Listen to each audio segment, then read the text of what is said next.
Okay guys, it is milk testing day. Today's the day when we get to see if Tatum really has produced more this second time around. So let's get started. First we start with Daphne. And she is looking great. Look at that beautiful U-shaped, beautiful udder. Pretty good.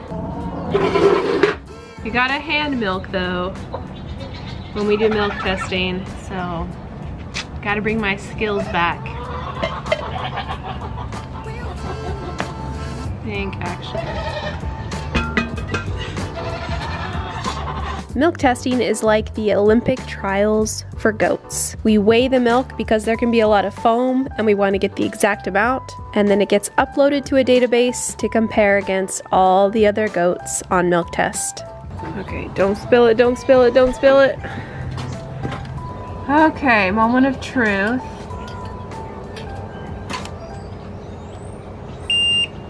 Nice. That is pretty good for her first day. The last part is her sample. So I mix it up, get it all mixed together. And we'll do the other half this evening. There's a little preservative pill in here. And this is what they're gonna test the milk fat and the protein and the somatic cell count. So we need that preservative to kind of, well, preserve it. All right, now it is Hazel's turn. This is what we're looking like on a 12-hour fill. The first goal you want to hit on a milk test is for your doe to earn her milking star. This means she meets the breed's minimum standards and you can consider her a decent milker. After that, it's all about volume. How much does she produce compared to other goats of her age? And so even though most of our goats have already earned their milking star, we keep testing to determine how well she performs over her lifetime and how she compares with the other goats. Exactly 3 pounds, but we still have to subtract the pail. So not too bad. It's time for Tilly on milk test, and I haven't kept very close watch on her udder, so her babies have definitely favored one side. Now, I definitely plan on retiring Tilly this year. Since she broke her leg at a year old, she's just never quite been the same, and I don't think she really needs any more pregnancies. But the rule with milk testing is you have to put every doe that is in milk on milk test, and so Tilly is getting measured as well. All right, let's see what Tilly's got for us. 2.8. Oops.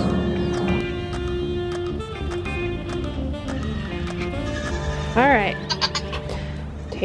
we're on a mission, Tatum. Come on. All right, here's what we've got today. This is Tatum's little udder. We're hoping we've got mostly milk and not a lot of meat. So a dairy animal should have more milk and more fluid in that udder instead of just like a meaty, tissue-filled udder. And last year, I think that was part of the problem. Tatum has very tough tissue. She's not very dairy in that sense. I just squirted it right on my face. Now, last year she produced 2.1 pounds on her very first milk test. And that's why it's kind of nice to do milk testing, because we can compare year after year.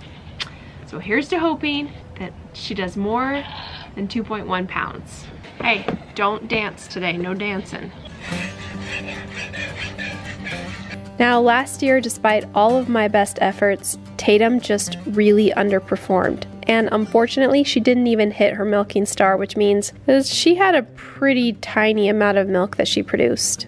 It's been really up in the air whether or not she's going to stay as a breeding doe or whether I'll send her off as a pet. Because in order to be a milking doe, you have to produce milk. Hey, Tatum.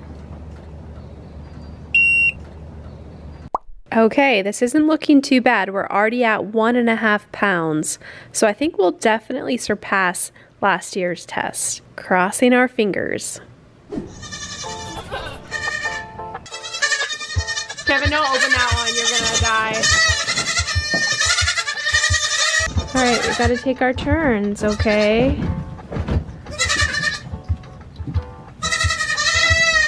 said girls first, but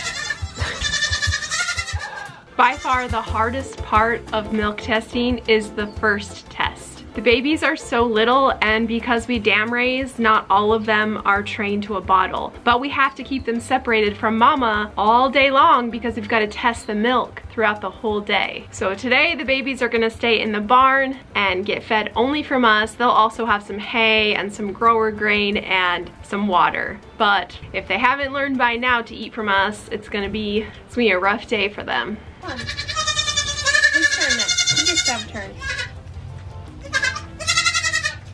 Oh my gosh, Newt.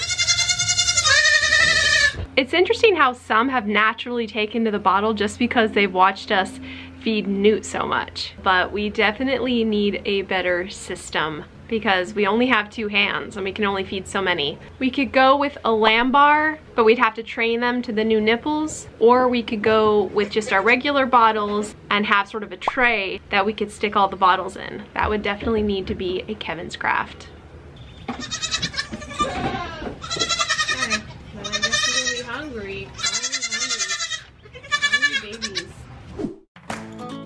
I cannot wait to start harvesting from my spring garden, but in the meantime, HelloFresh has saved my life, especially during this busy kidding season, which has been honestly the busiest one we've ever had. Tonight's dish is one of our favorites, burrito bowls. Living in Arizona always means we have great Mexican food. So a spicy bowl with peppers and onions, that's usually what we crave. HelloFresh has 40 weekly recipes to choose from for all different kinds of meal occasions or preferences. You can customize your meals by swapping out proteins or sides or even adding more veggies to a dish. And now you can even upgrade to organic chicken or organic ground beef. In Arizona, we always seem to be on a different type of seasonal schedule than everybody else, but with HelloFresh, you know you're getting seasonal ingredients picked at the peak ripeness for quality, and the ingredients travel from the farm to your home in less than 7 days. Dinner was done in about 20 minutes, and all we have to do are assemble the bowls. If you want to have a meal kit like this in your fridge, go to HelloFresh.com and use code WEEDUM60 for 60% off plus free shipping.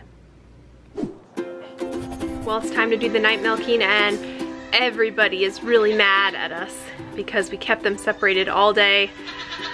So let's get going. Okay, we're gonna start with Daphne first.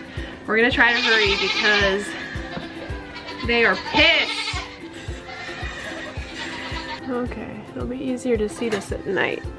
It feels pretty heavy. Let's see. What does it say? 3.25, and they're always a little bit less at night, so that seems about right. Now we always round up when we do milk testing, so that'll be 2.3 for her. It's still pretty good for her first test. I think that's, once we subtract the milk pail, I think that's 5.5. I don't know, I'll have to go calculate it for the day, which is really good. And now, Hazel.